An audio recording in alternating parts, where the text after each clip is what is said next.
Hey, everybody, welcome back to the SCB Steelers Podcast presented by DEK Roofing Incorporated of South Florida.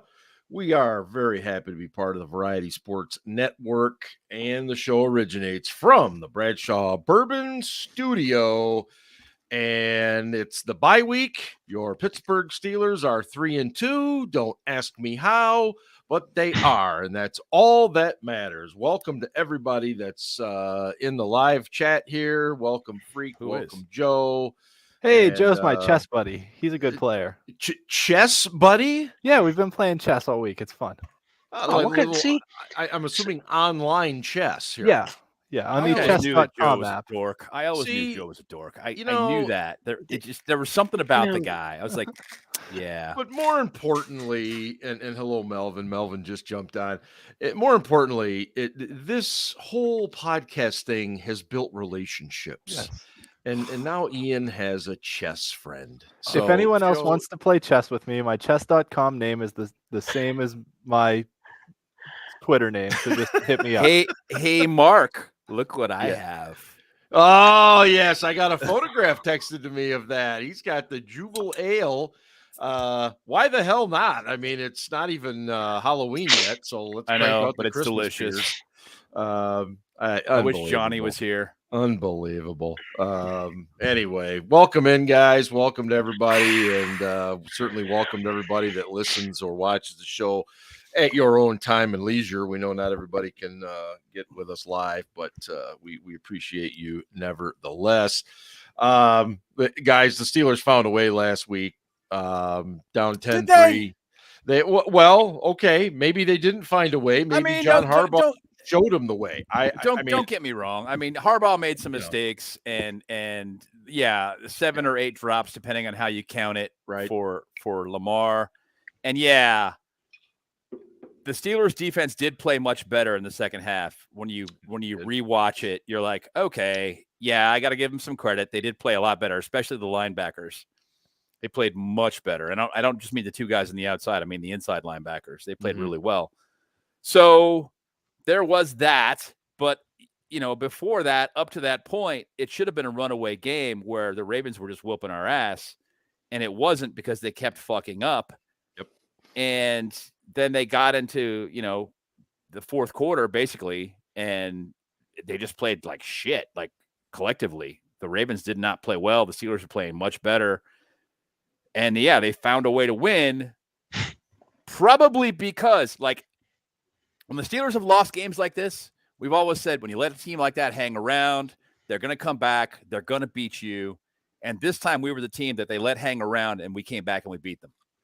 It was in many ways, as you alluded to, when you let a team hang around, it was kind of like you keep kicking field goals instead of scoring touchdowns, and you just let a team hang in there, and eventually it bites you in the ass. And that's what happened to Baltimore. Ian, what was your take on it? Got to take my vitamins with my beer.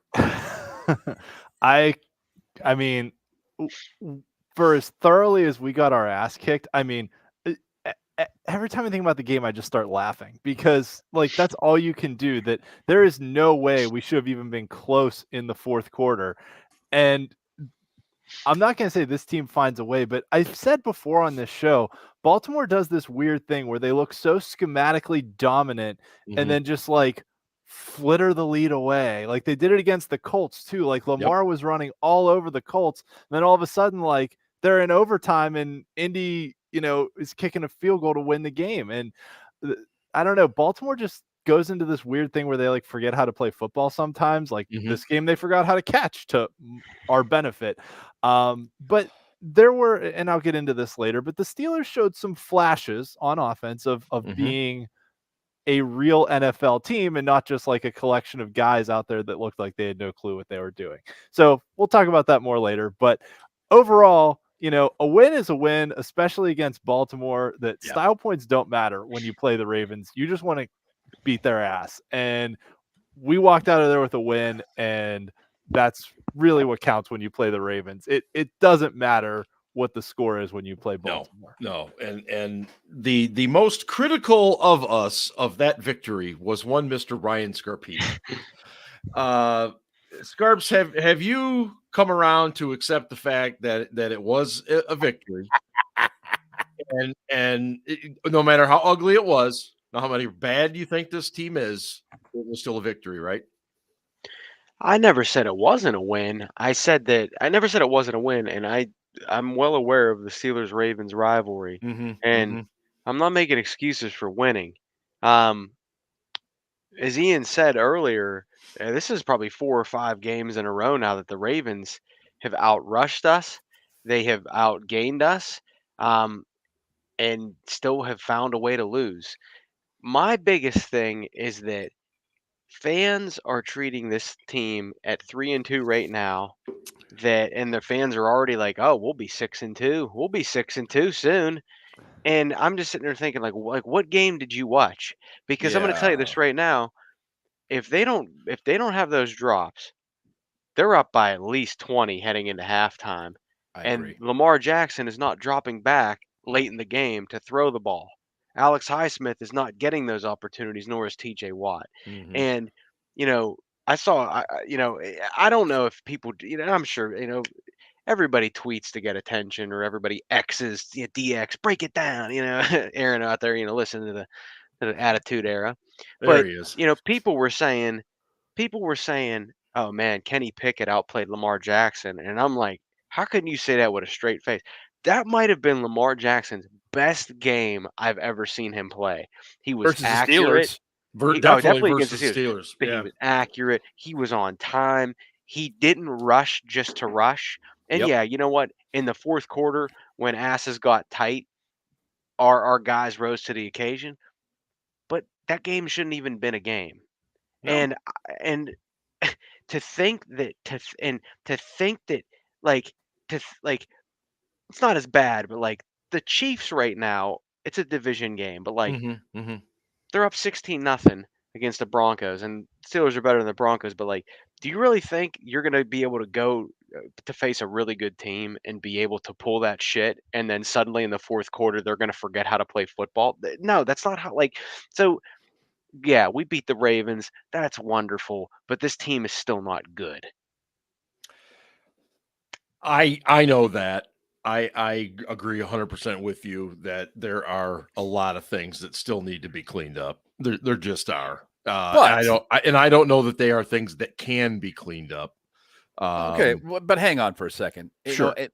What's the Tomlinism? It's a lot more fun learning lessons when you're winning than it is when you're losing. Yep.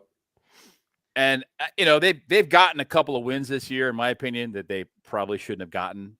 The only game where I was sure they were going to win was Las Vegas. Sorry. Yeah. Agree. I mean, basically throughout the game, I was like, yeah, they're just better. The Raiders suck. You did pick the Raiders for the record, though. I did. Yeah. And I picked them because the Steelers always play so poorly on the West Coast. I get it. But when I started watching the game, I was just like, yeah, this Raiders team is terrible. But yeah, I mean, that being the case, that was really the only game where I thought they definitely deserved to win it, and they were the better team. So you're saying the Browns, they could easily be 1-4, in my opinion, versus the Browns and the Ravens. They got wins, they did, but it was because the other team beat themselves. Frankly, I mean, when your offense gives up 14 points on turnover returns, you're going to fucking lose. And that's just, mental, physical errors where you're screwing up. And God bless the Browns. It seems to me that they're in shambles right now. Nobody knows what the hell is going on with Deshaun Watson, and fuck that guy. Seriously, fuck him. Confirmed. Yeah. What's he got? A shoulder injury of some sort? Nobody's talking. Like he's coming in. He walks through the locker room, doesn't practice, and leaves. My theory is that they're trying to void his guarantees, so that they can either trade him or release him somehow. Make it more appetizing for another team to trade for him because he doesn't have these bloated guarantees. And get him out of there because something's up. Either he wants out or they want him out of there, and they're trying to protect him from injury. Yeah. Yeah, I agree. So something's up's the best way of putting it. Ian, you mentioned that the offense found a few things, maybe a little. I'm not going to get carried away. What did you like that you saw and can possibly build on going into the rest of the season? The biggest thing I saw that I liked was that Kenny Pickett at least twice, maybe 3 times, after his first read wasn't there, reset his feet and looked somewhere else on the field without getting terrified and scrambling out of the pocket like an insane person. They all happened on the last drive, but I agree with you. And yeah, that last drive, he was very impressive. Before that, not so much. There was one other instance of it before the last drive that had happened. Okay. But yeah, there was a couple times where, when he left the pocket, he seemed to actually know where he was going, and he wasn't like, a blind person walking around a haunted house like, well, I don't know what I'm doing. I'm just going to run into shit. Winging it. Yeah. Very I don't know if I've ever heard that one before, Ian, so I appreciate that. It's a Halloween theme episode. Yeah, really. Exactly. We make them up on the spot here. That's right. That's what we do. Yeah. So, there was that. The line started to block better. Jaylen Warren is obviously a spark in there that, you get him the ball in space, he does good things. But really, I think the best thing to me to start building on was Kenny actually going through progressions and resetting his feet rather than just like taking his first read and if it's not there, panicking. So that was the big thing to me. Is Scarps, I'll let you tackle this one. Is Pickett the kind of player that almost needs like some unrest around him, a little bit of drama towards the end of the game? It's almost like he rises to the occasion. I'm not saying but he just feels like that. Well, that's all great and grand, but like that's not ideally what I want in my quarterback. Like I want him to be comfortable at all times. And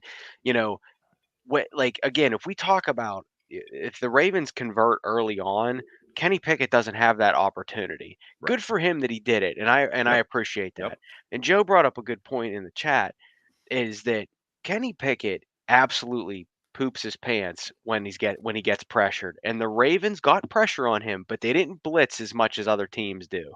And I saw some. I sent this along to you guys earlier this week that someone that covers the Panthers had Pitt Panthers said that like it really wasn't until Pickett's senior year that he got comfortable with being in the pocket. Mm-hmm. Well, that was year 5 of college. You can't wait till year 5 of a pro to like that's absurd. He's going to be 75 years old at that time. So, that is great. Like, okay, he has these game-winning drives, right? Mm-hmm. And I'm not going to take that away from him. But you also got to look at other things, and that is Jaylen Warren. Jaylen Warren took over in that final drive. He had that check down pass that he converted for a first down. Then he had that long run that set him up for the Pickens touchdown. And not just that final drive, like Jaylen Warren, when he's in the game, shit happens. And that's another thing. When Najee Harris is in the game, nothing happens. And I'm gonna die on this hill. I'm going to die on this hill.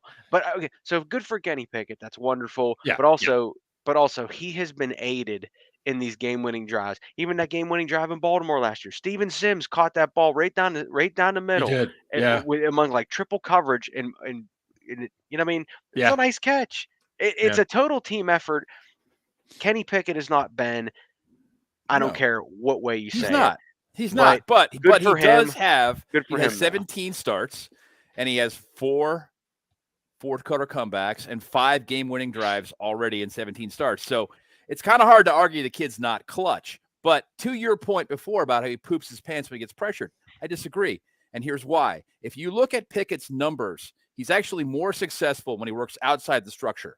When he is pressured and he gets the ball off, he has better numbers than when he stays in a clean pocket. Okay, so when he's trying to work inside the shitty structure, the awful passing scheme that we have, and work through the progressions as he's been instructed by our dipshit offensive coordinator, he is not as good as when he breaks and works outside the structure. So when you have success working outside the structure, you are going to lean in that direction and try to win by going outside the structure. So he's not pooping his pants. He's doing it on purpose. He's doing it instinctively. Is there a way Is there a way you can prepare for that and coach that into a player's game overall, though? He needs an offensive coordinator that is going to design an offense around him and his skill set. He needs a better quarterback coach too. He needs that too, but he's got 2 quarterbacks coach now. And I also, on that last drive, I really was impressed with his poise, with the way he was looking.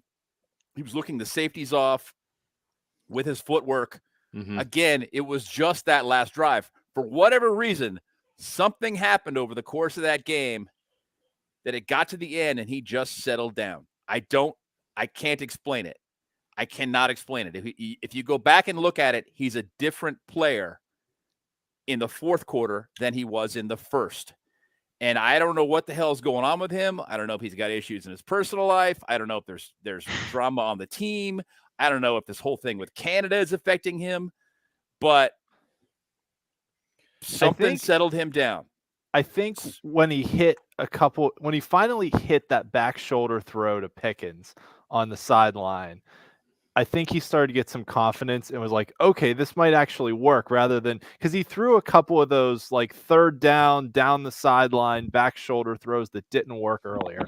And then there was I think it was 3rd and 8 or something, and he hit Pickens on one of those back shoulder throws. And it was like, oh, this might actually work. There might actually be something here. And then they, Warren made a play and so on and so forth, that I think, he started to finally build some confidence that what he was doing could actually work, and not just going out there and running shit and being like, I have no fucking clue if this is going to work. Here, George, try and make a catch. Yeah, they kept throwing that back shoulder all day long. Yeah. And eventually Humphrey was playing it. And we weren't completing it as a result. And even on that 41-yard touchdown, he threw the ball inside and led Pickens a little bit with the throw. Mm-hmm. And Humphrey had a step behind, and he was playing the back shoulder. He was trying to prevent that. By the time he realized that wasn't where the ball was going, it was too late. That was why we scored the touchdown. And I think, it's just a theory, I think that Pickens didn't throw the ball where he was supposed to there, that he was instructed to throw outside and high, the back shoulder throw, because it's safe. It's a riskier throw putting it where he put it. But and safe has been the MO since he's taken over. Yeah. But it was successful. It was the right time to throw that ball. It was the right time to do it, and it worked. Here's the other thing, and I'm, again, like, this isn't all on Pickett as much as it's not all on Canada or Najee or the line. This unit overall just isn't good. It's just not a good combination. I would agree. But you like, and Roethlisberger earlier this week talked about this on his podcast, that like, the back shoulder fade or whatever is not a high percentage play. But honestly, we all know that. But that's all the Steelers have right now. They either have that or they have a check down. They have nothing in the middle of the field. And I know Pat Freiermuth is not a good blocker, but he at least gives them something. They don't even look Darnell Washington's way like they did I think he had 2 targets on Sunday. He dropped one, and he dropped a good pass too. But like, there's just nothing there. So Marlon Humphrey was right to play that back short, right? I mean, like, he got absolutely. I mean, he got burned, and you know what? You live and die by that, and that's fine. Right. But as I've said many times, just like, and this is, and even with Ben, a young quarterback's best friend is a good running game, and they need to figure out ways to get Najee in better positions. See, I'm crediting him. And they need to figure out ways to sprinkle in Jaylen Warren rather than like as a desperation play. No, I agree with you. And although I think Najee came to play versus the Texans, and he came to play versus the Browns, when a lot of other guys didn't, especially versus the Texans, Najee was one of the few guys that actually showed up to play the fucking game that day. Yeah. And that's why we got our asses kicked. But I think Najee's biggest problem, just going to say it, he's too fucking heavy. He needs to drop 20 or 25 pounds. This playing at 245 as a running back, look at his burst. He doesn't have any. There is none. He doesn't have any. Yeah. I'll say this, though. Yeah. When they started running to the left behind Sayamalu, It got better. Jones, Yep. and Washington, and there was some space there. There was holes. There was forward push from the offensive line, and Right. then Canada, like the moron that he is, in the fourth quarter is like, oh, we're going to run the ball. Okay, we're going to run to the right. We're going to pull Sayamalu around here, and We're gonna trick him. And the thing was, and it didn't fucking work at all. It didn't. Herbig actually was getting his blocks. Okay, but the problem was Chooks and fucking Herbig. no, not Herbig. Herbig was Mason getting his Cole, block who off. also sucks. Cole, Yeah, he's Chooks and struggling Cole were both bad. getting pushed back, Yeah. and Herbig's getting his block. So now you've got a gap that guys can run through, right? So the linebackers are coming in through that and stopping it because they're going to the right side. Cole especially. Cole's getting driven back 10 yards on run plays, man. And he's a center. Good news, Ben. Guess who he gets to go up against next? Aaron fucking Donald. Who? Now, Yeah. hopefully James Daniel will be back and he will draw that assignment a little more often. Yeah. Because Hey, man. yeah, if they put him at nose, oof. I don't know if you read Steelers Sunshine Twitter, but we've already beaten the Rams. That's Don't true. worry- That's Don't true. worry that Cooper Kupp is going to have 15 catches at least. Shit, that rookie might That have might be an 15 exaggeration, too. but I won't be shocked. Seriously. Won't be shocked if he has 9. And that's a lot of catches in the NFL. That's a lot. I do want to get to Vinny mentioned Vinny, Diontae baby. and I do want to get to that, but I'm a little curious about this too. Joe just brought this up. We all know Cole's struggling at center. Do you possibly keep her big at guard and move Daniel over? I mean, I might give it a shot, honestly. They won't do it. I don't think they will either, but But I mean, my would mind, I would. like theoretically would I try it? Yeah, I would. I mean, how much worse will it fucking get? Exactly. You gotta make some kind of effort to change. The thing is, Daniel is more comfortable at guard, in particular right guard, than he is at center. So, he may not want to do it either. To be perfectly frank. Yeah. Ian, with Diontae Johnson coming back, how does that affect George Pickens? I don't think it affects him much because they're still going to throw him the ball, and they're still going to throw him the ball on the outside on these back shoulder throws. They weren't really using Pickens a whole lot in like crossing routes or comeback routes or anything like that. So I think it potentially adds another. They do this stupid ass thing, and I'm sorry, I'm going on a tangent here. I know you asked me a specific question. You're but due. They do this stupid thing where they're like, okay, George Pickens, you're going to run go routes and back shoulders. Okay, Diontae Johnson, you're going to run crossers and comeback routes. And like, they don't run other routes with other guys. And like, there's no variability. Or they do, but they run those guys into patterns where they're like right next to each other. Yeah. I'm like, what the fuck was that? Yeah. What the hell? What are you doing? Yeah. Yeah, it's stupid. They're not nothing is schemed to get anyone open. No, it's ever. Not. It is not. That's exactly like we're counting on them either playing cover 1 and sending everybody or cover 0. To Melvin's point that he just had here about using motion. They actually used Jaylen Warren in motion a few times this past game against the Ravens and then handed it off to him once and he got a good gain out of it. Yeah. So I was like, ooh, that's like a little wrinkle in there of, it's not always Calvin Austin coming in motion across the formation or Allen Robinson just coming over and stopping behind the tight end. You're like, I wonder where they're going to run the ball. Maybe where they just brought the receiver. Allen Robinson. Let's talk about a waste of $5 million. Yeah, He stinks. Dude, he's fucking awful. I don't care that all they traded was a pick swap and it was for sevens and all that shit. It's $5 million fucking dollars. From my standpoint, that's even worse than keeping Gunner on this fucking roster, and he's a abomination. I mean, how the fuck does that guy keep getting a helmet on Sundays? How? Well, to me, it's the classic case of Tomlin loves his veterans. Well, Mike, how much longer are you going to love a guy who keeps turning the damn ball over? I mean, Robinson's not turning the ball over, and I pray that he is actually providing some leadership in the wide receiver sounds room, like he is, or something of some fucking value, just like Patrick Peterson. Because watching him try to separate when he's running routes, you're like, dude, why is this guy on an NFL roster? What the? Why? He's bad. He's bad, and he's not even like. He's not a good possession receiver, which is what I thought he was going to be. At least, I thought he would be like a Hines Ward. It's 3rd and 6, and he gets 7 yards, and you move the fucking chains, and you keep moving. There's some value in a guy like that. Jericho Cotchery, there's a lot of value in a guy like that.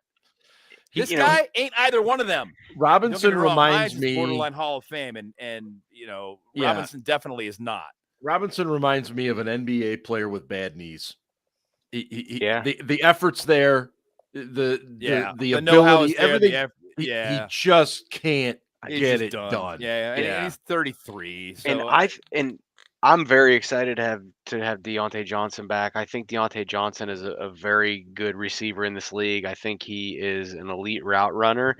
But the problem is, and Ben, you've talked about this many times, is they have these routes for Diontae. They're comebacks in bracket coverage, so the dude catches the ball and he's immediately tackled. You have to figure out ways. You have to figure out ways to get this guy some yakety yak. This guy is their number one option. So here's what we're gonna do. Yeah, and you know what though, and like I said, man, and Casey will touch on this a little bit later, but I just, again, it's not all on Canada, but I'm not holding my breath because this is just not a good combination. This whole offense is not good. It's just not good. Speaking of Canada, did you see Richard Krikorian's comment? What did Richard say? Give Ben some shots of Julio, and then Julio. Not I'm sorry. Julio. Say it right. Julio down by the schoolyard. I went American for a minute, and then hand him the Steelers helmet and put him in coach. Love it. Put me in. A little bit old for that. I could maybe. I don't know. I could hold the clipboard for the coaches or something, or I could be the guy behind Tomlin, making sure the cables don't wrap around his feet. He doesn't stumble or anything. I could be that important job. I could be that guy. As far as anything else goes, actual contribution to the team, no. You don't think you can do better at challenges? I could, but I'd have to be upstairs in the booth watching the broadcast simultaneously and having the headset on and talking to Mark and go, "Hey, Mike, no, don't challenge this one. No, wait. Don't do that." Thanks, Richard. I appreciate it. Ian is the nicest guy. No, he's not. I know him personally. I've actually met him. You haven't. He's not the nicest guy on earth. Trust me. That's just because I busted your balls all the time. Yeah, he's a douchebag. I want to talk about a nice little game was Rodney Williams, the tight end they called up from the practice squad. He did, dude. Didn't he? Did. Yeah. He nearly had a touchdown. He recovered that. Block punt. Honestly, that was arguable. You can't challenge it because it's a scoring play. Close. Yeah. But it was so close. So I thought he had a tackle on special teams. He tackled the guy after Gunner's fumble too. Yes, to prevent a touchdown. Yes. Yeah. The play in the end zone was interesting to me because Gene Steratore came on, and my father-in-law was asking me about that rule, and I said, as far as I know, it's basically the same application as a receiver going out of bounds. And Steratore basically said that. So as I'm watching that replay, I'm thinking, his elbow's down, and doesn't he have the ball in bounds still? So I thought they kind of just went passed it a little quick. I'm not saying that they didn't get the call right. I'm just saying that I thought they could have looked at it a little bit longer, maybe. In that regard, I want to touch on Canada only in this regard. The crowd at the Pittsburgh Penguins season opener was cheering "Fire Matt Canada." There was a wrestling event, AEW, with people holding up signs "Fire Matt Canada." Mm-hmm. And I think everybody's probably seen the media, the shot from his interview, the questions he was getting yesterday. Scarps, is it going a little too far with everybody going at Canada? I said Scarps. Here's just, I think it is a little bit weird doing it at a hockey game. Like, and I just think honestly, people are just trying to like be cool and be trendy, and it's, and it's whatever. Like But there isn't was it no the most Pittsburgh thing ever, though? No, I don't necessarily know if it's the most Pittsburgh thing ever. I think if this happened anywhere else, like I think people would do the same. Like people see things and they hear things and they're like, oh, let's be cool and do it here. And like, it's whatever. But I as long as you keep it to football, I'm fine with it. But like when you start getting personal, like, and I'm gonna be real about it. Like Andrew Filipponi last week, like tweeted about like, retweet if this is the last time you want to see this imbecile ever call a Steelers game. And I think like that's just such a cheap ass shot. Like that's just to me, it's just like first of all, Andrew Filipponi doesn't go to the facility, and I love Pony. He's a great dude, but like he doesn't go to the facility. He doesn't fucking talk to Matt Canada. He runs a shitty Twitter account. He's just like he does shit for engagement or whatever, and like all these idiots fall for it. Like, oh, retweet. It's like this. It's the same thing as when you go to a Penguins game. Like when I go to a Penguins game. I like listening to the action or whatever. And like, I'm not fucking thinking about Matt Canada while I'm trying to watch a fucking Pens game. So like, to me, that was just, people had heard it. They wanted to be cool, but like, as long as you keep it to football, that's fine. But like, people get loose lips on Twitter, man. Like they say whatever they want. And like, they start saying all this shit. And I want to repeat this. It ain't Matt Canada's fault that he was hired in the first place. And it ain't his fault that they keep him here. Now, in between, what he does is his fault, and that's his responsibility. But as long as you keep it to football, I don't have a problem. But people get really personal with it, and I don't get it. Here's the thing. Yeah.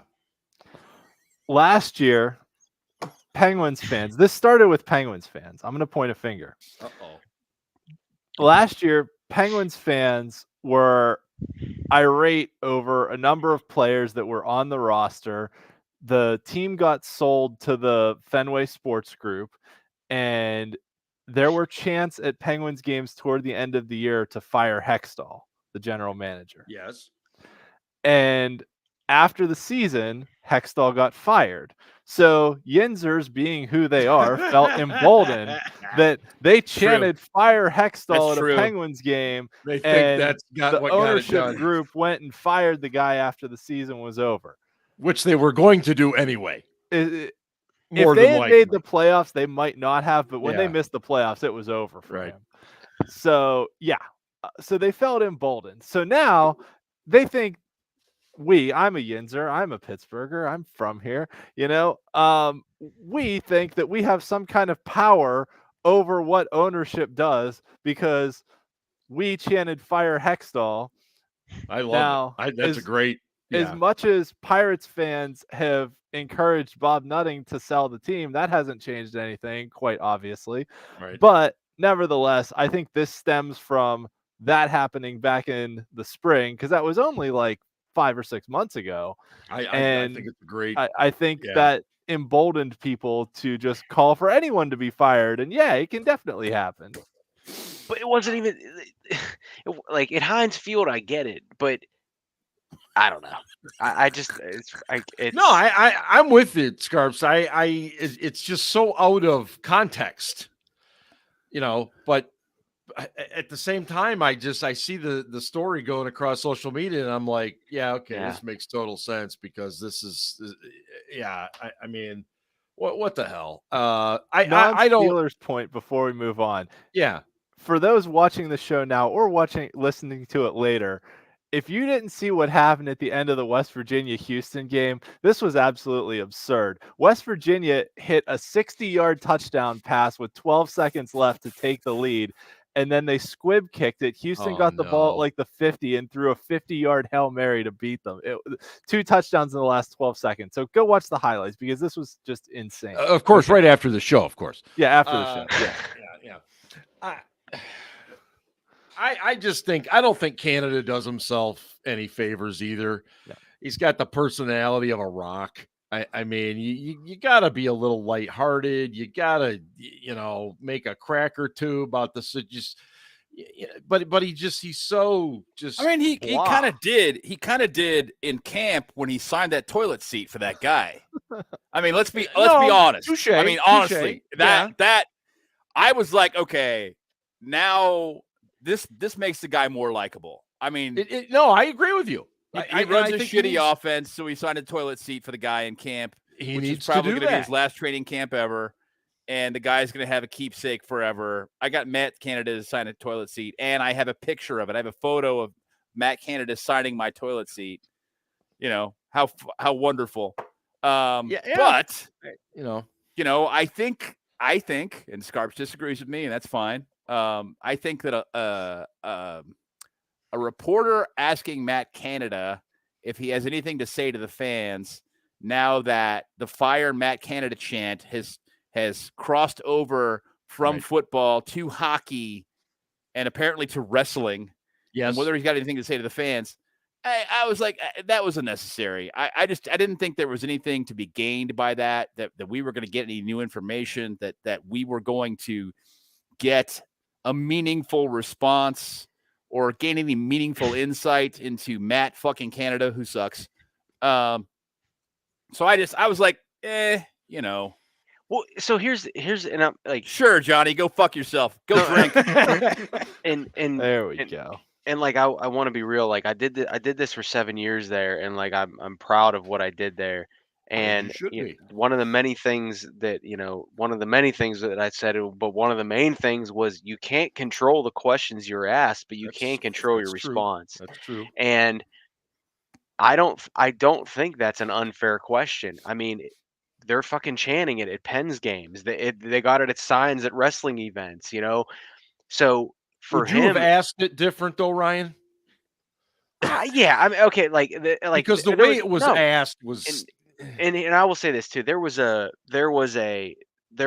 I don't know if there's Penn State fans out there, but there was a reporter exchange with James Franklin earlier this week, and James Franklin, he made the reporter kind of, like I don't really. It wasn't the best framing of a question, but what I appreciate about it is James Franklin and the reporter actually talked about it afterwards, and they moved on. But the fucking reporter owned the fact that his delivery on the question was poor. Yes, and but people were like sending death threats to the reporter and stuff because people were weird. But I've always said this, half the job is showing up, half the job is being likable, or the quarters being likable, and the other quarter is execution. And at no point in time has Matt Canada ever come across as likable. He could have easily said, hey, good thing I didn't go to the Pens game the other night. I would have been embarrassing, and or just been like a fucking human being. You know what I mean? Instead he was like, no, I did not hear no, I about do that. not. No, I do not. And I'm like, no, I do not. Straight face, dude, just stone face.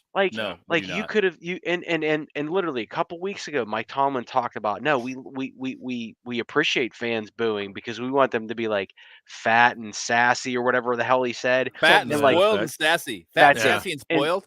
Yeah, something like that. In Canada could have easily had an easy win and been it just goes to show how passionate Pittsburgh fans are. They expect the best from us, and you know what? We're not where we need to be, and we need to work on getting to where we need to be. But at no point, during his whole tenure here, has he ever come across as likable. He's come across as arrogant, smug, and with that except for the straw hat. Thing. and that straw. Right. Yeah, but okay, there's a difference between signing a fan's toilet seat and actually speaking to the media and being normal. I mean, you know, they say a picture says 1,000 words. That 1,000 shits. In this case, 1,000 turds. I really think, and I'm being serious when I say this, that made him a lot more likable. The guy before that, I was like, this guy's a fucking douchebag. I agree with that. I can't stand him. You know, let's throw some trash on his front yard like they did to Tommy Maddox. No, I'm just kidding. Don't do that. Don't do that. No, don't be that person. Don't do that. No, don't do that. Like Ian, the lady remember the lady that hit Roethlisberger on the bike? They were fucking trying to kill Dude, her. They were calling her and then giving her death threats as if she fucking did that on purpose. Yeah, Oh, she intentionally did it. You jackasses. Ian, could Mike Tomlin possibly settle some of this down by just making a statement and just saying, "Look, Matt Canada's our offensive coordinator." You know, for the rest of the season, or at the least saying for the time being, and it doesn't need to be discussed any further. Would that stop any of it? No. Okay. And not only that, I withdraw the question. Not only that, it would probably put Tomlin in a worse standing with people too, because then, you know, there's already private chat here. Commentary. Okay. There's already commentary out there about, you know, Canada just got the job because he gave Mike Tomlin's son a scholarship and things like that. You know, I think, yes, Canada is his offensive coordinator, but I think it's better if Tomlin just talks about the team generally, because honestly, both coordinators have sucked right now. Like Terrell Austin should not be immune from criticism. Terrell Austin is like, "Thank you, Matt Canada." Oh, yeah, my exactly, God. exactly. That's Terrell his last Austin is like every night before he goes Terrell to bed. Austin's like, keep doing your God thing, for baby. Matt Canada. Yeah. Thank God for Matt Canada, because if not, Terrell Austin would just be like, "Oh fuck." And thank God for T.J. Watt and Alex Highsmith too. There's that. His ass a couple times. And like, my goodness, in big moments when he needs to, like, Watt just blows guys away. Like the way he attacked that fourth down play, like, you knew he'd been setting that up all game, and he's like, I got this whenever I need it. I know I'm going to need it sometime. And like that fourth down play, he was in Lamar's lap almost before the ball got there. He was. And Highsmith in the sack fumble, and it was just, maybe it wasn't a fourth down, whatever the end of the game. Yeah, the fourth down at I know what you mean. very end of the game. But it was just, you know, and TJ's a veteran player now. You know, he's been around long enough to know he doesn't have to go 1,000% every play. And with pass rushing too, sometimes you try things early in the game to set things up for later. Like, you're like, oh, I'm going to hit him with my outside hand and then go inside. And I'm going to do that 3 times. So he thinks every time I hit him with my outside hand, I'm going to the inside. Then all of a sudden, boom, you hit him with the outside hand and just push him down and go right around the outside. And the guy's like, what just happened? He never did that before. So Kimo von Olhoffen, used to do that exact thing. Yeah. All the time. Setting a guy up, setting him up, and then bang. Anyway, sorry. Well, that's exactly it. Pass rushing is an art. Like, it's a dance, you know? You don't just come out and, you know, you got to try different things, see what works, and then you also set things up for later, too. Kind of like running an offense, right? But sometimes... you know, if you just send a guy in motion and are running the ball 80% of the time, people are going to be like, well, that is meaningless. And the corner that was covering the receiver is just going to drift into the box. And then all of a sudden you have a 9th guy in the box and can't run the ball. Whereas sometimes if you hand the ball off to that guy, then maybe it's Jaylen Warren and he takes it around the end for 15 yards. And you're like, oh, hey, how about that? You know, real quick, Matt, one of our long-time listeners, first-time callers, Matt Smith said, do you think Austin is running the defense? And Matt, I say to that is that if he's not, then that's an even bigger concern. Yeah, he's calling it. He is calling it. Yeah, I think he's calling it.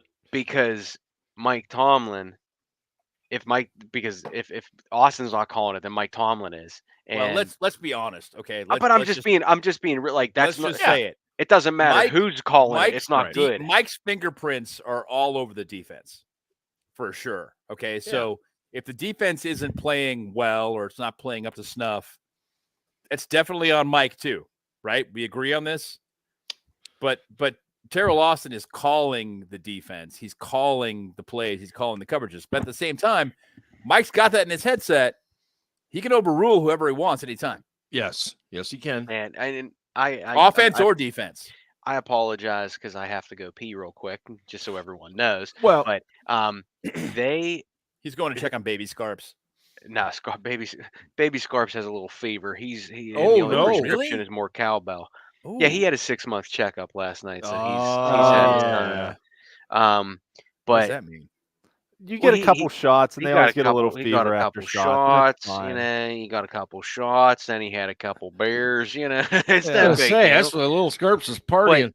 So can you get Scarps, like little Baby Scarps, get some whiskey and just like rub it on his gums or something? That'll help. Yeah, When he starts teething. That's Yeah, what Still Dead's kids got.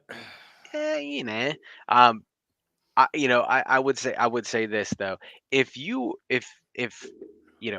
Tomlin being a defensive guy and obviously Colbert's not there anymore, which makes me believe Tomlin has more of a say He does for sure. in the Yeah. personnel. Agreed. Absolutely. I don't understand why you would let a guy like Cam Sutton walk and bring in a guy like in Patrick Peterson.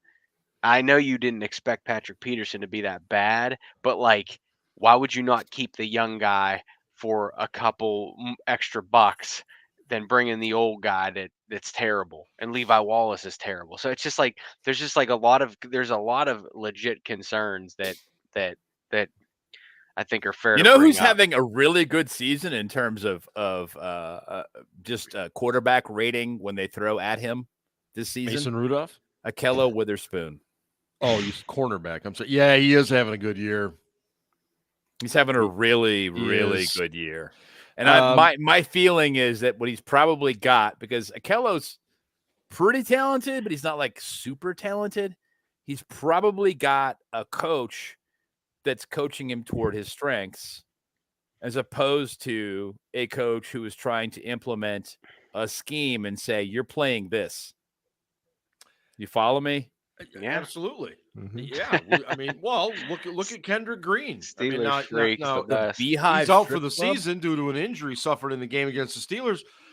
But I mean, look at what he did against us. He looked a hell of a lot better than I ever saw him when he was wearing the black and gold. Was that a coaching thing? Was he just no, motivated? his first year in Pittsburgh, let's be honest, that guy was fucking great. Who? What? Nelson? No. Steven Nelson. No, I was talking about Kendrick Green. He's a Kendrick. Oh, I'm Green. sorry, Kendrick Green. Yeah. Nelson. Kendrick Green. Yeah. Kendrick Green. Yeah. Basically, what they did was try and get him out in space, and let him. Yeah, I missed the conversation there. Obviously. Well, we'll see Dotson next week. Get him out in space and let him kind of try and move some guys along. They also put him in duo a lot, so he's doing a bunch of doubles. Mm-hmm. He didn't really have a whole lot of situations where he had to block someone one-on-one. Right? Yeah, right. So I wouldn't say he had a great game. I didn't see that when I went back and watched it. Obviously he was on the team that won. Yeah. And beat us badly. It was fucking embarrassing. But there was a lot of things. There were a lot of things there the Steelers could have done differently. They just didn't fucking do. And that's really what I'm getting at. Is the Texans did things that worked more to Kendrick Green's strengths than we ever did. I thought. Like throw a screen pass. Touche. Well, like throw a screen pass right up the middle. And, right. And as Tomlin has pointed out, everyone throws screens at the Steelers. Everyone does. Yeah. So why they weren't to. prepared for it that day, I have no fucking idea. You know what? Quan Alexander made 2 really nice tackles on screen/swing passes against running in, seeing the running back coming out and turning around. And as soon as the running back turned around, he went straight at the running back. Yeah. Immediately. He recognized it. Immediately. I do want to mention real quick, have a little fun here. TJ Watt, I think most of you know, dislocated a finger. Has some ligament damage and stuff. They're going to do some surgery at the end of the year. Do any of you have an injury that was suffered, but you were able to keep going, doing whatever it was you were doing at the time you suffered the injury? Ooh. I had a hangnail once. That was pretty bad. No, I actually did dislocate this finger once when I was playing football, and it was pointing this way, so it was going out. Little like Anthony this. Munoz type thing. Yeah, and when it happened, it actually didn't hurt. I was like, "Wow, super cool! Oh my god, that's really amazing!" And like my finger's pointing sideways, and then they put it back. Yeah. Holy that's shit. the pain. That hurt like a son of a bitch. Yeah. And the trainer, because I'm in high school, the trainer didn't want to put it back right there on the field. And you go to the ER, and they're like, "Why didn't the trainer just put this back on the field? Right. This is going to make it worse because it's been locked in this position now for how many hours? It was like 2. Not to mention your adrenaline is not flowing nearly as much. So they're like, "Okay, so listen, I don't know how to tell you this. This is going to hurt. Hold still." So like somebody's holding my arm down and the other person's grabbing it and I'm, oh my fucking God. Oh, that was some of the worst pain ever. So no, I didn't continue because they took me off the field. They wouldn't let me continue. Well, that's apparently what happened in this case was TJ dislocated his finger. Yeah. He just put it back in place. He did it himself. He just put it back in place and he just kept playing. See, Melvin's a baller. Look at this guy. Dislocated thumb and kept playing. Unbelievable. Then he went back in and then they examined his hand after the game. Right. I have to wonder remember when he punched the guy Yes. I wondered that too. Punched Zay Flowers in the face mask. Yeah, I wondered if it happened then because he kind of went like this after the play. Like after the play, he kind of went, Yeah. You know, like I done thought something the same there. Thing. Yeah. And for everybody on Twitter who thought that was a throat punch, did you fucking watch the video? How dumb are you? That was not a throat punch. The guy plays very violently, but stop that. He wasn't punching him in the throat, for God's sake. If TJ Watt had punched that kid in the throat, he wouldn't have gotten up. No. Okay, it would have collapsed his larynx. He would have gone off the field. He would have gone into the medical tent and then gone to the hospital. By the way, I did not have larynx on the bingo card for tonight's show, but never know. Is Watt a serious contender? Scarpino is for defensive MVP again. Oh man, I was going to tell my story about. Oh, I'm sorry. Nobody else was really jumping in there, but what was your story? I stayed relatively clean throughout sports, but oddly enough, the Steelers, the Steelers dogs is in the background. Oh, we do. Oh, good boy. That's Mr. Ned, and then Zoe is over here. Oh, good dogs. Yeah, she's over here. Zoe's hiding. We can't see her. Zoe's over here. It's okay. Yeah. She's okay. She's blending in. The Steelers. I was part of the Steelers dodgeball team, and we had an intramural dodgeball team. You got to be kidding me. Not Steelers players, although one time, like Troy, Ryan Clark, James Ferrier, and James Harrison. James Harrison actually played with us one time, but like they were all sitting on the track up top, and like it was fucking amazing watching Troy Polamalu be like, "Way to go, Scarps!"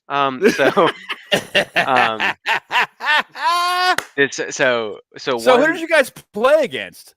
We would just play against just like other people in the league. Like it was co-ed dodgeball. What was the league? I mean, that's what I'm saying. Well, so he was playing against like Primanti's PSL, night like shift or whatever. No, like PSL, Pittsburgh Sports League. Ian, you know what I'm talking about. Yeah, I know what you're talking about. Yes. So it's like an adult sports league, adult rec league, right? Yeah. So you guys were the Steelers team because you all. We really need to party with George. Yeah, we three-peated. We three-peated once, and then we also went back to back. So we won 5 out of 6 years. That other year, I don't want to talk about. But anyway, I jumped to avoid a ball, and I had a high ankle sprain. I mean, I thought I snapped my ankle. Like it was terrible.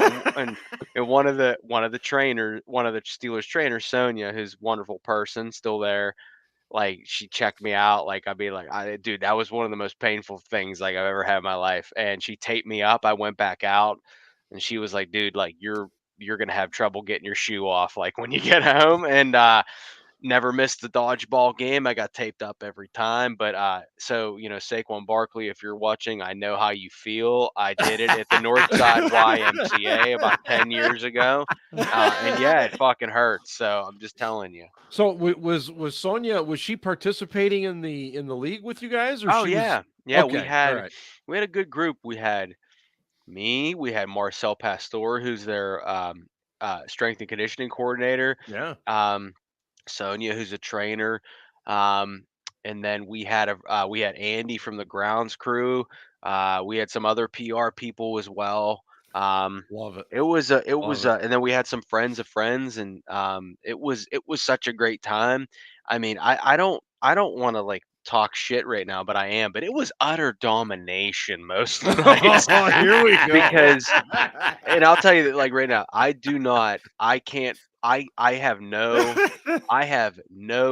have like Najee that has no burst. I have no velocity on my throws. I'm good at catching. But like Marcel, who I'm sure if Marcel has Scarps blonde is hair, a catcher, not a pitcher. big Right. dude, yeah, gross. But Marcel, big dude, built dude. He has blonde hair. You probably see him on the sidelines, but Yep. he would always throw to the wide receivers during practice. He still does. And this dude was he was a pitcher at Virginia Tech.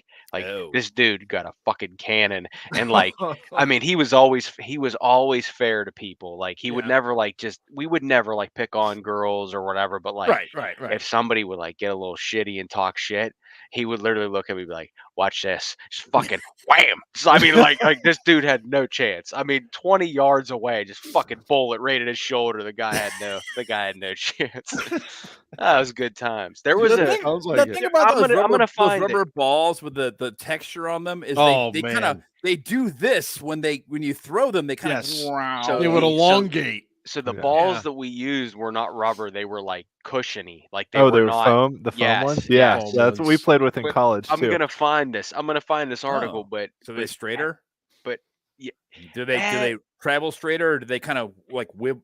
Well, Marcel he was a pitcher, so he could get some spin on that shit, man. Like it was wild. But like you would be surprised. You'd be surprised more often than not. Like you'd think like you'd see the ball leave their hand, and you'd be like, okay, I'm gonna catch this, and then it would dip on you. It was tough. But I'm gonna find this. There was a fucking Deadspin article when Harrison played with us one night.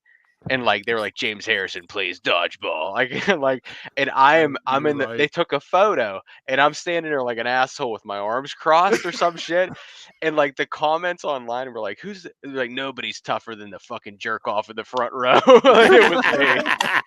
Let's see if I can find this. I'm gonna see if I can find this. And you thought you were here just for good Steelers content. Oh You're my gonna God. get dodgeball too.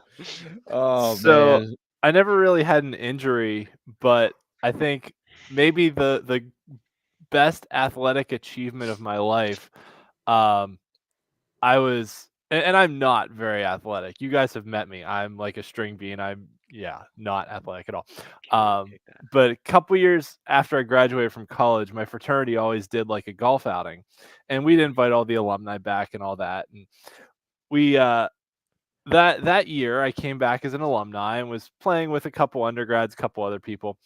And the people in charge that year decided that it would be a good idea to get a keg and put it on the back of a cart and just drive around the course for everyone, right? So I don't see a problem. Exactly. So the smart alumni of us, me and a couple other people, before we started playing, went across the street from the golf course to Sheets and got like the big golf cups and put those in our golf carts. So every time the keg cart came around, we got a giant big gulp of beer, like you should, right? Excellent thinking. So by a little bit after the turn, I was told I wasn't allowed to drive the cart anymore. So they took the guy I was playing with, who was an undergrad at the time, was like, Ian, I'm gonna start driving now. I was like, all right, that sounds good. So we get to the 17th hole, which is this downhill hole with an island green, and we're playing a scramble. Oh, God. I hit, and like, I'm like, at this point, I'm not quite stumbling, but I was 5 or 6 holes away from being able to even drive a cart straight. So I step up to the tee and whack it, lands within like 8 feet of the cup. Nobody else even hits the green. And I step up and knock in the putt. And I'm like, what the fuck are you guys doing? I'm out here hammered and just made a birdie for our team in this scramble.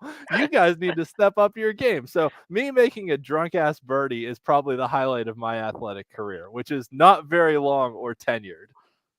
But Golf you know. clap. Yeah, you give me a golf clap. Absolutely. I like that. I'm trying to find, and I'm going to share this momentarily if I can, but I don't see it yet. Anyway, secondary type. Not an injury story, but everybody else had something. Yeah, so yeah. Either way, we had some talk earlier in the chat about Joey Porter Jr. And I know Matt also discussed will the Steelers possibly look at making a move for a corner during, let's hope, before the trade deadline. I would think they got to be looking at it. I don't know how they wouldn't be. I'm just trying to, but I it wouldn't be. They can't afford a high end corner at this point. But it would be really nice if they just got one that was like, I don't know, competent in coverage. That'd be super cool. Well, competent in coverage, a consistent tackler. I mean, that, and let's just talk about it. That is the guy. That is the reason. A consistent tackler. Joey Porter Jr. is missing right now 33.3% of the time. So 1/3 of his tackle attempts he is missing. And until he proves to the Steelers coaches, because they value the ability to tackle, that he can be a consistent tackler, he is not going to be a starter. I don't think people realize that. That's the lone thing that is holding him back right now. Is that he is not a consistent tackler. It kind of surprises me, to be honest with you, but nice. I just wanted to share this for those that are watching. You can see that I have put up a picture of the dodgeball team that Scarps was a part of. And I'm not sure which one is Scarps and which one's James Harrison. I'm having a hard time figuring out which one's which. But yeah, you can see Scarps there in the front row. And that wasn't purposeful by any means. Are you doing a finger gun there? Or is that yeah? What's going on? Is that like, man, I'm gonna gun you down?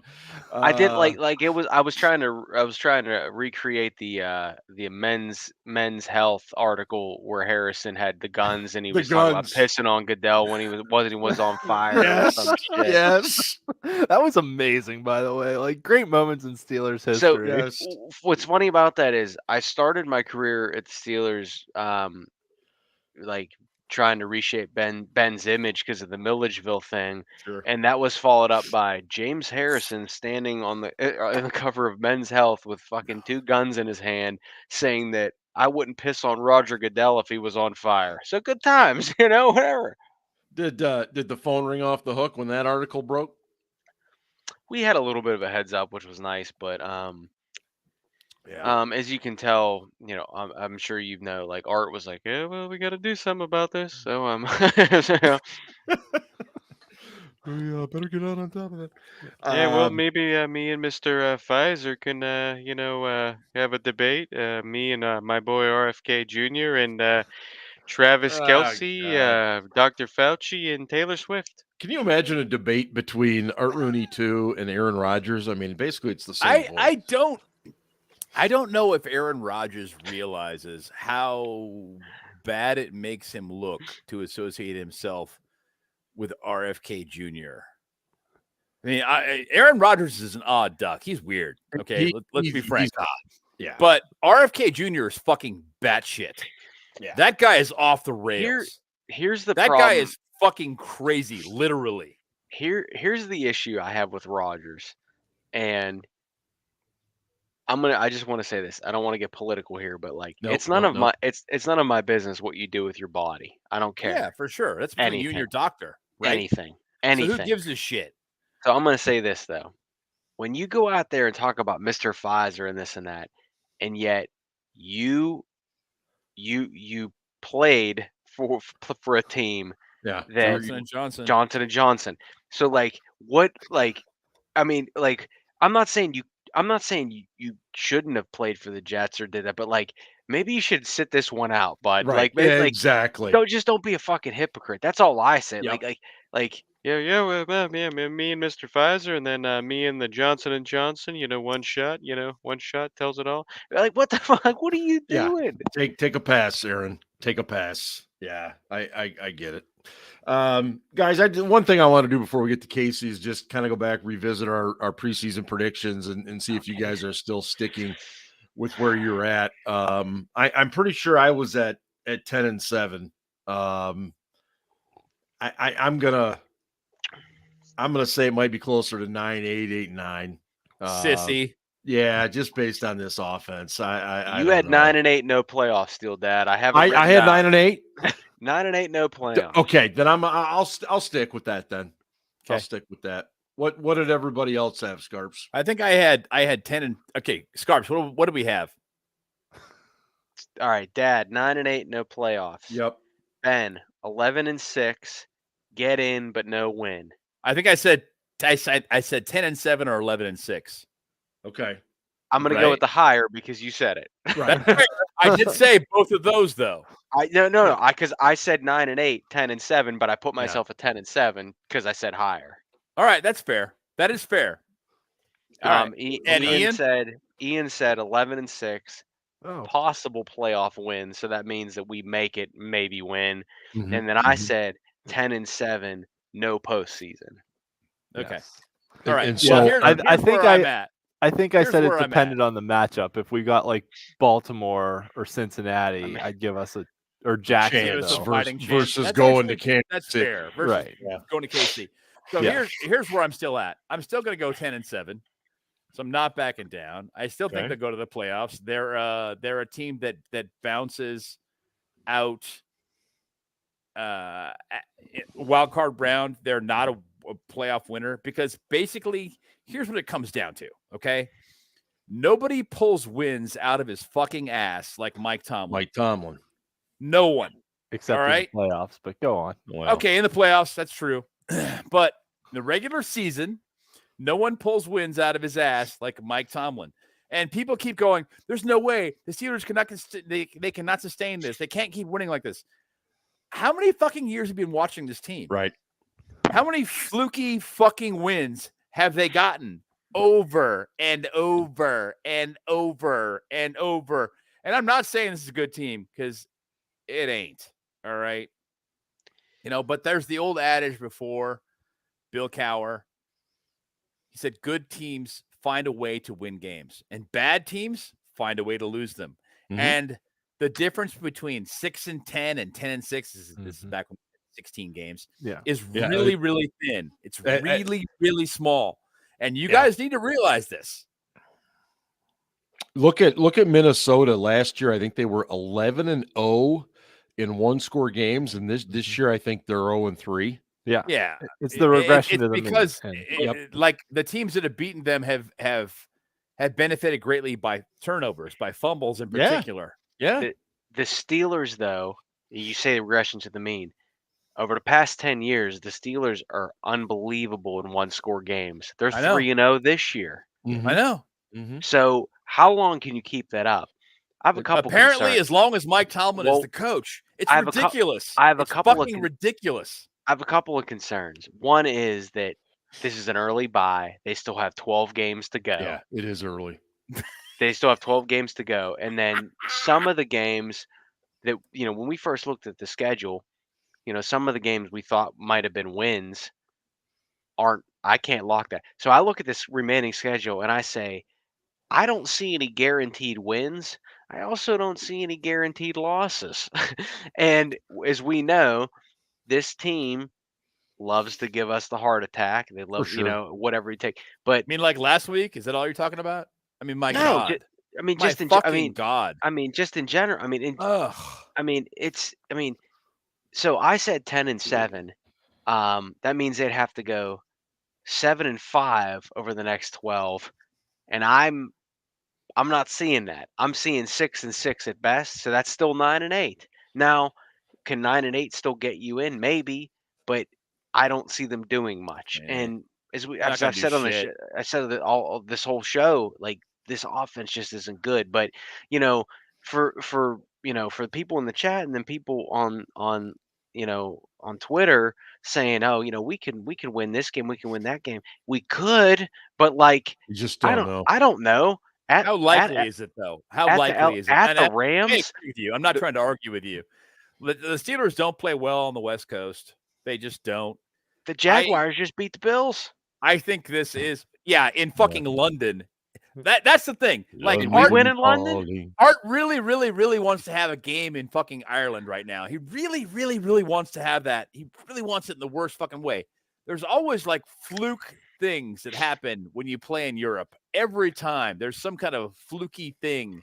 Like the Jaguars are 2-0 in London right now. Great. They also spent the whole week there. They didn't just fly there, That's you know. huge They got advantage. acclimated. Yeah. I agree Yep. with you. Yep. But back to where I was going with this a minute ago. The Steelers defense is an opportunistic group. I don't think this is a great unit. I think they're good in spots. They're really bad in other spots. And they're opportunistic. And when they're on, they're on. But they haven't played a complete game yet, if you don't count the outside linebackers. Mm-hmm. Mm-hmm. Mm-hmm. So it's really hard to believe that this team can contend. I just don't. I don't see it. And again, we talked about Terrell Lawson earlier. I tweeted something earlier this week. I was just like, the only thing that is keeping Terrell Lawson from being the guy that people are chanting about firing is that Matt Canada is worse. Yeah. Ian, go for it. Yeah. So two quick things here. Number one, I'm gonna give you all a bright ray of sunshine a little bit. Ooh. Unicorns, Yes, unicorns, Lollipops? rainbows, hugs. You know what? We'll just call this the Lucky Charms segment. All right. Well, hearts, stars, and horseshoes, clovers, and balloons. All right. Pots of gold, rainbows, and a red Oh, balloon. me lucky And me charms. red balloons. Yes. All right. Last year, they used the bye week to do what Mike Tomlin called some self-scouting, and they were a lot better at running the ball coming out of the bye last year in the tail end of the season. True. It seemed like they kind of simplified the offense. They figured out what they were good at, and I don't think they simplified it. They just figured out what they were good at, and they okay. coached toward their strengths. All right, go ahead, Ian. Finish up. That's what I'm saying. They worked toward their strengths over the tail end of the year. They especially started running the ball a lot better because before the bye last year, they were not good at running the ball. Mm-hmm. And they were much better at it. Najee had a couple 100-yard games. They got more consistent about it. They were still winning ugly, but they won games after the bye. So I'm hopeful that with an early bye this year, they can also do some self-scouting and potentially figure out what they're doing wrong. And now you've had some changes that have happened, right? Like, Broderick Jones is in at left tackle now, and Dan Moore's out for the foreseeable future. And honestly, I think that's Broderick Jones' spot forever now. Yeah, agreed. He's not worse in pass pro when he's way better in run blocking. Yeah, I think it's done. So yeah. I think they need to take this week and figure it out from a self-scouting standpoint of this is what works, this is what doesn't work. And Tomlin even said last year, like, sometimes when you get into that routine of every week you have a new game, you're scouting a new opponent, you don't have that time to step back and scout yourselves as much, but we use the bye week for that. So hopefully they do that again this year and can kind of figure some of that stuff out and actually like run the ball and perform a little better on offense moving out of the bye week now. Yeah. So that's my Lucky Charms segment of hopefulness. Wee Lucky Charms. Yes. Yeah. No, Final. I think Okay. these are all really good points, Ian. Yeah. Scarps. I agree they were much better after the bye last year. I think you're right that they did get down to the bare bones and figure out what worked best. I also think they benefited from a much easier schedule, and that's fine. Yep. But again, this is what was last year after the bye? 7 games, maybe. I know we came back. We had the Saints. Seven or 8 games after the bye last year. It was right in the middle. This year it's 12, and I'm not saying like I'm not. I mean, I picked them to go 10-7 this year. I think they might regress to 9-8. And Ian is a big numbers guy. I know he's off right now, but He's since back. Ian, Yeah, since week 12 of 2020, and that was the weird Ravens game that got moved 1,000 times because Yes. of COVID. Yeah. Since week Because 12 John of 20, Harbaugh is a fucking cheating fucking bastard. Did I he say that? cheats. That was my outside voice, wasn't it? He Oh, cheats, sorry. but he doesn't seem to beat us when it matters most. But True. since week 12 of 2020, the Steelers are 22, 21, and 1. Huh. Wow. So over the past That's week 12 of 44 2020. games, they are 500-ish. a little bit above basically. 500. So 9-8 sounds just about right. Yeah. No, that's also a good point. When is our Thursday night game? We have 2 of them actually. So we have 2 of those like weird mini buys. That's right. That's Claude was mentioning that, and Yeah. I think that's fair because it is a mini buy, if you will. I got to go back and look at that on the schedule. One's the beginning of November against the Bengals? Patriots. No, Patriots. the Patriots is one. I think the Titans. Titans is the other one. Yeah, I Yeah. think that's right. Oh, maybe So, it might be the Titans in November and then the Patriots at the beginning of December. We've got 2 of them though. Yes, it is. It's a mini buy, but it's also a short week. Short week. very yeah, short yeah, week. it's right. Yeah. Right. And, Both of them and are then, double stacked home games though, right? We're home on Sunday and then yes, home on Thursday. fortunately, And fortunately, thank God. we're at home. Yeah. Yes. Yeah. But it is nice that when you have 2 Thursdays, at least you have 2 little mini buys after the fact. But Yeah. the thing, And from my also the way standpoint, the if schedules play you're out. Yeah. if you're going to make a team play 2 Thursdays in a row and you're going to fuck them over like that, why not give them Thursdays back to back? They do that for the Cowboys. They do. Yeah. Thanksgiving, they usually roll that in. You And should do Lions, that I think. every time, in my opinion. Yeah. Yeah. And the problem was not Art voting against multiple Thursdays. He thought that was fine. I disagree. That's total bullshit. The problem was Art voted against them flexing Mhm. games from Sunday to Thursday, which they can do this year. They can flex a game out. I think they have to give you 18 days notice or something weird like that. I can't remember what it was. Speaking of the So, Lions, If you have housing already set up, if you have flights set up, you're traveling to watch that game, which a lot of fans do. Mm-hmm. They flex it from Sunday to Thursday. Pretty much you're fucked. You have 18 days. You need to change your travel arrangements and your housing arrangements because you're screwed. Yeah. The Which good is news total is bullshit. that we play the 2 teams in our conference that might be more offensively incompetent than us, The Pats and the Titans Mm-hmm.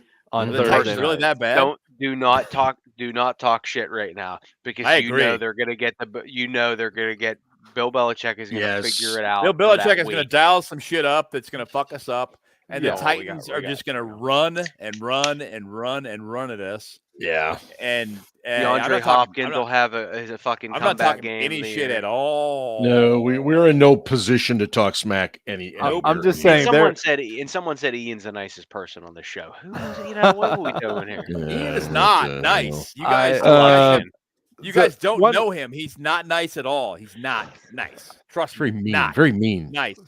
The guy who's actually the nicest person on this show is Steel Dad, but it's also kind of it makes it really fun to fuck with him. Because I have to be. Saying.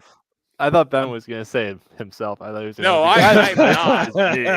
Like every time I think I'm the meanest person on this show, Scarps like outdoes me. I'm like, okay, Hater. I really thought I was, but I'm not. Hater.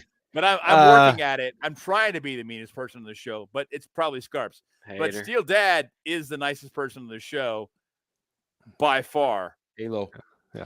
I have one more point to bring up. One more point, then we'll get to Casey. Go ahead. I know. Casey has to go to the restroom. Hurry up, Take Casey. a piss then. Hurry up. All right. I actually wanted Ryan's input on this, but I'll talk anyways while he's gone. Sure. So I saw this week that the Ravens are playing in London next week. Yes.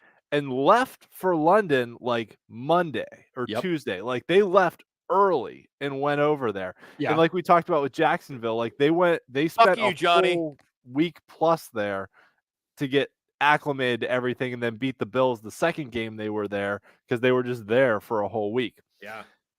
When we went to London back in whatever it was, 2013, I think, and got our ass beat by Jared Allen and the Vikings, really Mike Adams got his ass beat by Jared Allen, and that was pretty much the whole game. But at any rate, we treated that like a normal road trip and left like the day before and just went over there. And I know that they do this for the West Coast games too, that they leave like the day before and go out there.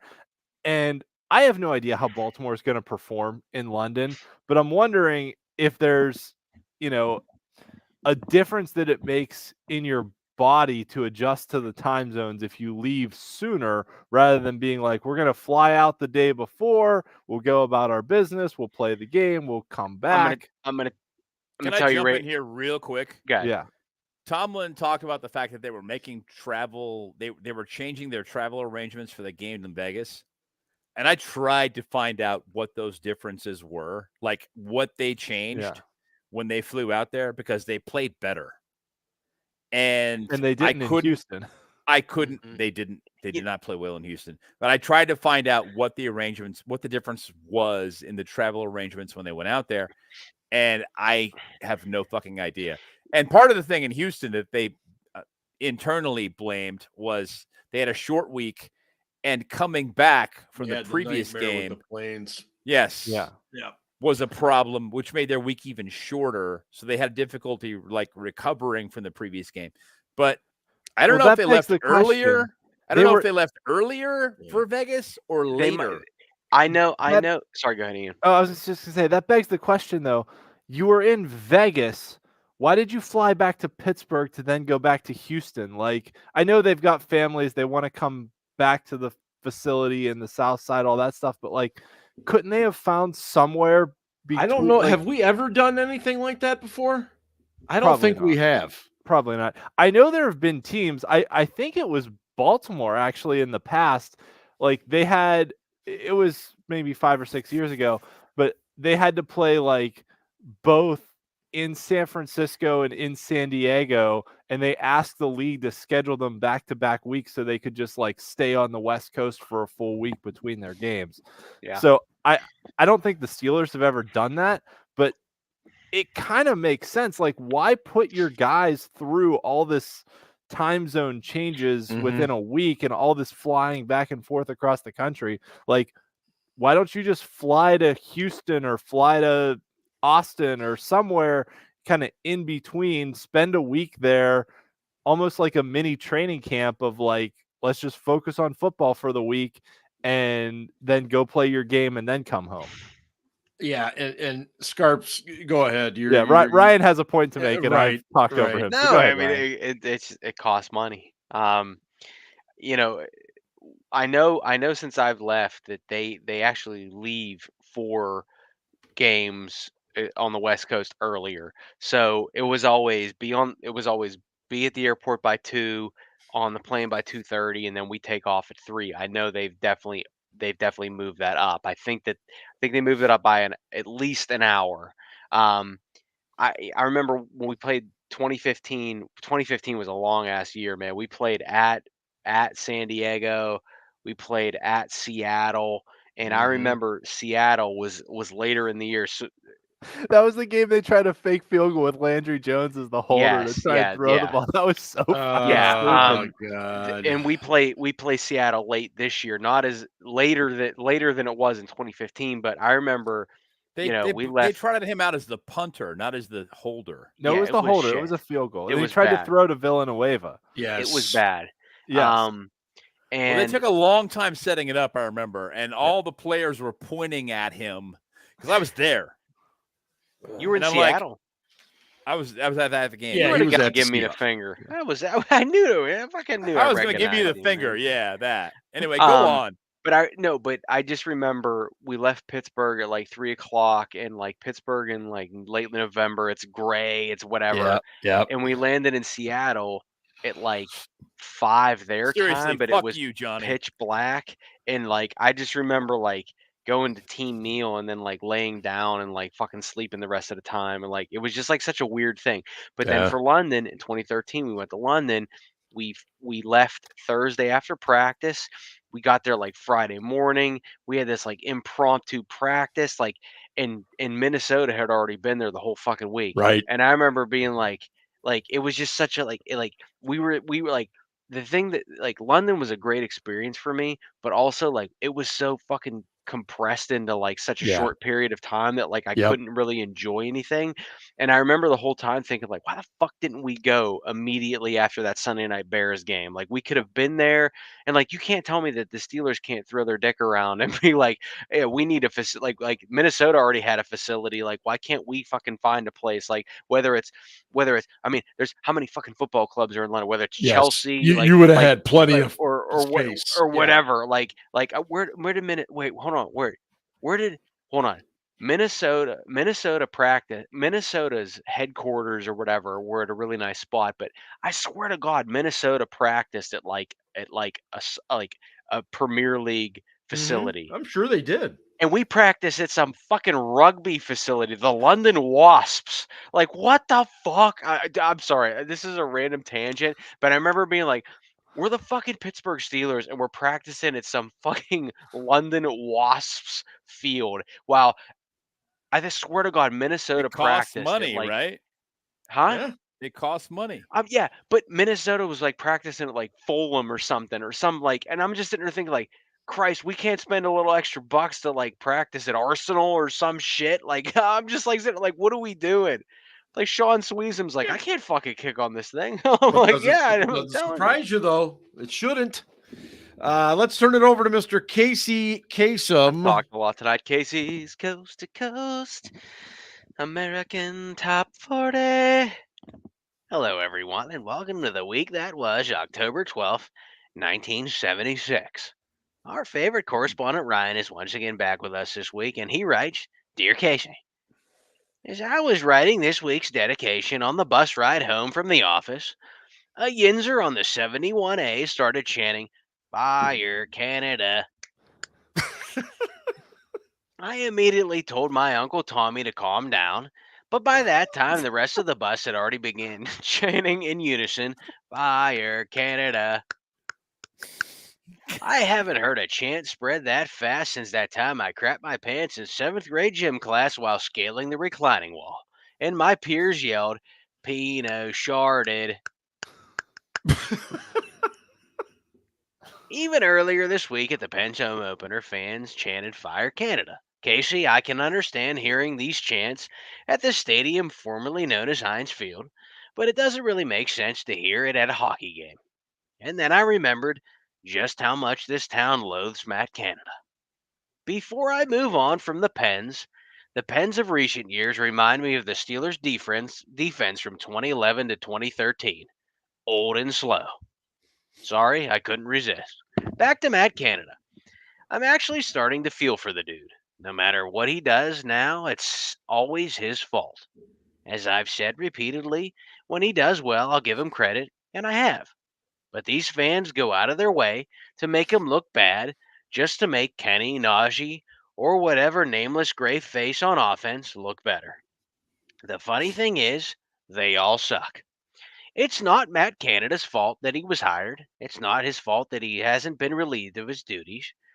This is what the Steelers do.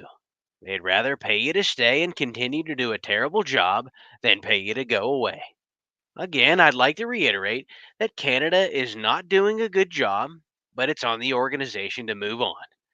It's the same thing when the Steelers draft a player in the first round and he really isn't that good. Perhaps I'm talking about a player who played next door and was taken in the first round of the 2022 NFL draft out of the University of Pittsburgh. Or maybe I'm talking about the first round pick in 2021 out of the University of Alabama. Or maybe I'm talking about the first round pick in 2019. As Dudley Booger Dawson said in Revenge of the Nerds, we've got Bush. Casey, it's been a frustrating start to the season, and I'm not holding my breath. that this team will miraculously get better. Unlike the 13-4 crowd, I am not a fanboy that bows at the black and gold altar. I'm able to take off those ginger-colored glasses and be real about this team. You feel me, Casey? Do you feel like we do? Well, Oh, Ryan, boy. you're in for a treat. Up 11 spots this week to number 28. Off of Frampton Comes Alive. Here's Do You Feel Like We Do? Do you? Very well done. Wow. Oh man, the Bush thing. That's yeah. We've got Bush. Oh God, I remember seeing that in the theater as a kid. Hey, thanks so much, everybody. We've been on here for 90 damn minutes, and it's amazing the amount of people that have stuck with us this whole time. Thanks so much to, of course, Bradshaw Bourbon, our wonderful studio sponsor. Thanks to Variety Sports Network. Give them a follow. There's a ton of great shows there, college football, basketball, all kinds of stuff going there. Make sure you check us out. SteelCityBlitz.com. Check out the socials, all that good stuff. We're even on TikTok now. I mean, Oh yeah, Aaron's kicking ass with that. He is. He's doing great. I've even got a Steel Dad account now that I'm still learning how to do it. But you got your own. You got your own. I do. Steel I Dad. think Steel it's Dad TikTok. Well, let's be honest. The He Steel doesn't run Dad. it. He doesn't run it. Steel Daughter does. She doesn't even know I have it. Shut up. Ass. You're so full of shit. It took me an hour just to post one thing. That Lying. tells you everything you need to know. Anyway, Lies. thanks so much. We're getting out of here. We'll see you next week as we get ready for the LA Ian wants Rams. to chime in a little bit. Yeah. The Steelers are on a bye this week, but for those of you in Western Pennsylvania that care about high school football, our site also has a lot of Whippeal football coverage that I do. So check out my Whippeal Blitz show also on YouTube. Just search for it, or also our high school football coverage. All right. Agreed. Yes. It's also on the website. It's there. Yeah, it's all there, baby. It's all there. Have a great night, everybody. We will see you next week as we get ready for the Rams. And as always, go Steelers. Ravens suck. Send hate mail to Steel Dad. The Ravens do suck. They threw a 4th down pass instead of kicking a